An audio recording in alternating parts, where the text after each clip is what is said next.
And welcome back to the channel, guys. I'm Jesse with Connects High Performance. And if you're a high school baseball player looking to dominate your season, then you've come to the right place. Today, we're going over how to structure the ultimate baseball training program to get you bigger, stronger, and faster.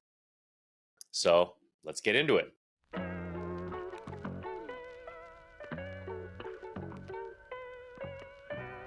The off-season is crucial for your development. For high school players, this typically runs from mid to late August to mid to late December and wrapping up around the holiday break. Now, this program structure focuses on training for your high school season, not with club teams during the fall. I also know your time is limited with finals and holidays, so we need to be efficient. Our main goals are pretty straightforward. We want to assess your current fitness levels, establish proper lifting technique, build general physical preparedness, maximum strength, power, and ultimately prepare you for the upcoming season. So here's how we'll structure your program. The first 2 weeks are all about self-assessment, figuring out where you're at and learning the exercises.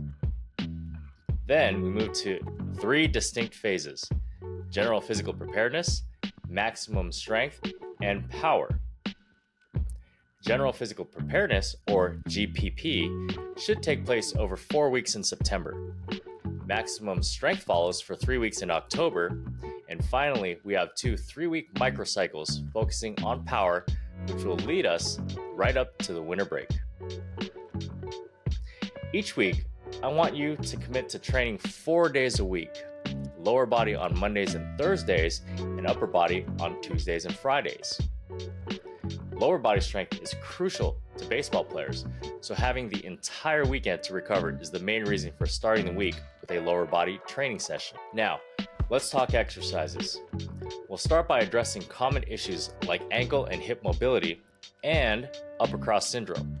That's the forward head and rounded shoulders posture many ball players have. Every workout will begin with a total body warm-up, focusing on T-spine, hip and ankle mobility, and shoulder girdle stretching. Resistance training will be balanced, hitting both anterior and posterior muscle groups using both multi-joint and single joint exercises. And of course, core work will also incorporate the Throwers 10 and IYTW exercises for rotator cuff, shoulder, and arm health.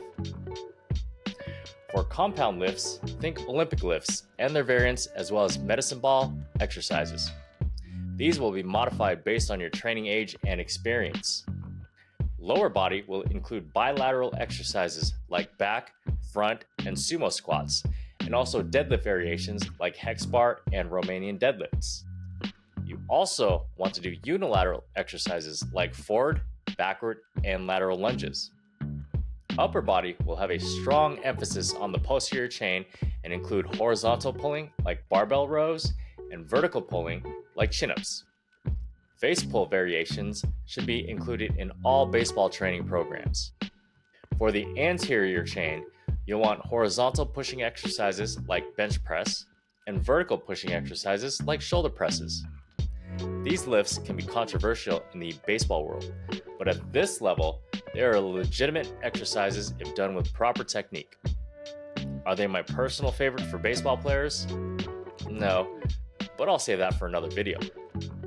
And just like with the lower body, you want to incorporate both bilateral and unilateral exercises for the upper body. For example, switch barbell rows and bench presses to their dumbbell counterparts and do sets one arm at a time.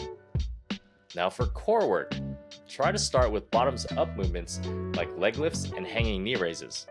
Follow that up with both rotational and anti-rotational movements like dumbbell plank rows, plate twists, or medicine ball scoop tosses. And finally, top-down movements like weighted crunches, or my favorite, any exercise using an ab wheel. Generally speaking, training should be the same for all positions at the high school level. That's because at this age, building overall athleticism is far more important if your goal is to play in college or beyond. If you already have elite level athleticism and are college bound, we can make adjustments based on individual needs, limitations, or specific positional requirements. For example, Pitchers might use dumbbells for upper body to reduce shoulder stress or emphasize transverse and frontal plane movements like wood choppers or Cossack squats. Or we can do direct tendon and ligament strengthening to really supercharge your explosive power. I'll link a video on how to strengthen those below. Understand, your training age will always determine the appropriate exercises, intensities, and volumes. That said, let's talk intensity. Intensity during your maximum strength phase will be around 85 to 95% of your 1RM. At the high school level, I'm not a huge fan of 1-rep maxes, especially for baseball players. I only program 1RMs for baseball players at the college level. We use them exclusively to determine appropriate training weights for subsequent phases. I don't even like 1RMs for my pro guys either. To find out why, check out my video on my breakdown for training preteen, teen, and professional athletes. Now, as we enter the power phase, our intensities will shift towards 40 to 60% of 1RM.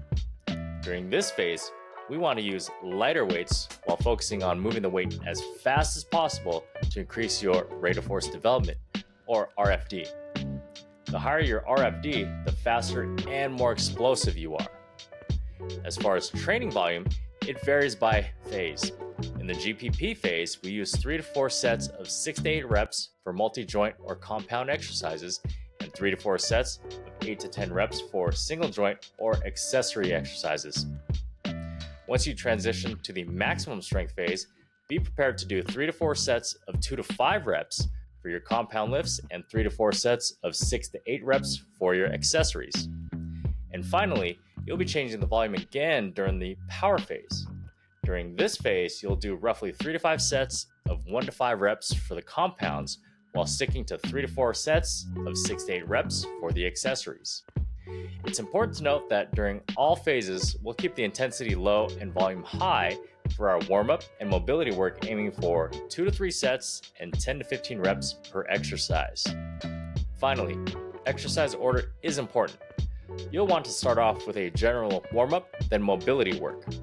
This means rotator cuff and scapula stabilization exercises.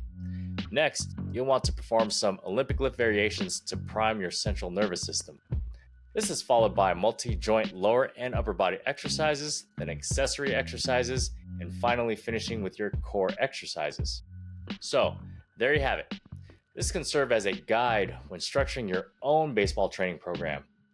If you want more information or a more detailed look at what specific exercises you should be doing, comment baseball program below. Now don't forget to like this video, subscribe for more training tips, and share it with teammates who might find it useful. Thanks again for watching, and I'll catch you in the next one.